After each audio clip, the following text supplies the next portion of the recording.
Hello, and welcome to the Educators and Immigration Podcast. I'm your host, Dr. Gerardo Mancilla. I immigrated to the United States at a young age and am currently working as an assistant professor of education. In this podcast, we will explore the intersection between various immigration statuses and how that relates to our K-12 educational system. We will explore how educators can support immigrant families, undocumented youth, and students with DACA. Join us to learn more about these topics, listen to our guest stories, and explore resources to support students. This is the Educators and Immigration Podcast. Welcome to the Educators and Immigration Podcast. My name is Dr. Gerardo Mancilla, and I wanted to begin the first episode of this show explaining why I decided to create a podcast. I wanted to begin by talking about my story as a way to explain my purpose and my why of doing this podcast. So growing up, I was born in Mexico and immigrated to the United States at a young age. I was undocumented, and my immigration status impacted many aspects of my life. I lived in California for a few years, and then we moved to Chicago, Illinois. Spanish is my first language, and I was part of the late immersion bilingual education program, which helped me become fully bilingual. I am also bicultural. According to the U.S. Supreme Court case Plyer v. Doe, 1982, K-12 schools cannot deny an education to any student regardless of their immigration status. In the United States, I kept on hearing about the concept of the American dream as an opportunity to advance yourself and achieve anything you wanted. The idea of meritocracy was also very prevalent. If you try hard enough, you can achieve anything. Both of these ideas would be challenged by my immigration status. I pushed myself to do well in school, had good grades, and was very involved in extracurricular activities. Yet, there were many occasions where being undocumented impacted the opportunities that I had or that I could take advantage of. For example, during high school, I entered an art competition. Along with a friend, we produced a video that was supposed to win the first place award for the competition. The first place award was a trip to England to have an exchange program with another youth group there. However, my friend and I could not travel outside the United States because we were both undocumented. We had to take the second place instead. Another common example was me trying to obtain my driver's license. Most 16-year-olds are excited about the possibility of getting their driver's license, but I was not able to get one.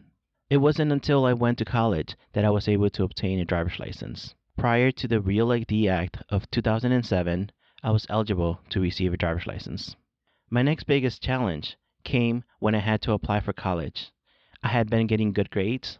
I graduated top 10 of my class, which had over 600 seniors. I had been the president of the National Math Honor Society, vice president of Latinx Student Union, and member of many honor societies, including the National Honor Society and Vocational Technology Honor Society. The challenge was not getting accepted to schools, but rather how I would pay for school since I could not apply for FAFSA. Thankfully, I qualified for it and received many scholarships. Some scholarships were very specific for certain schools, and I had to decide which school I would attend with the financial support that they were offering.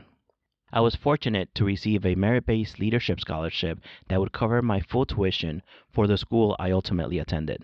This was a full tuition scholarship, which made higher education a possibility for me. Nonetheless, I still had to pay for housing, books, and food. After 5 years of college, I was finally able to graduate and receive my bachelor's degree in elementary education. My goal had been to return to my community and become a teacher in the same community where I grew up. However, I was still undocumented and did not have a social security number. This meant that I could not work. I was able to obtain my teaching license, but I could not practice being a teacher.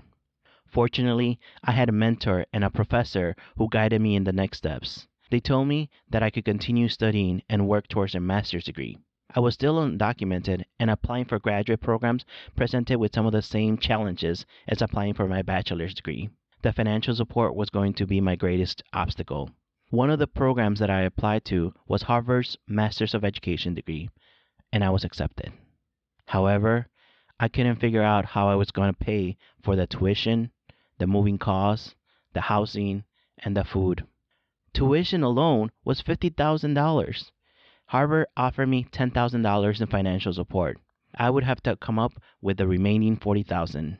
Sadly, I was not able to go to Harvard as I was not eligible for student loans. Fortunately, I was accepted to other institutions. I decided to pursue two master's degrees at the same time, one in education and one in counseling. After 3 years, I was able to complete both programs. I obtained a few more certifications as well. I was a licensed teacher, ESL teacher, bilingual education teacher, and school counselor. However, I was still undocumented and I cannot work in any of those fields. I decided to continue my education and pursue a PhD program.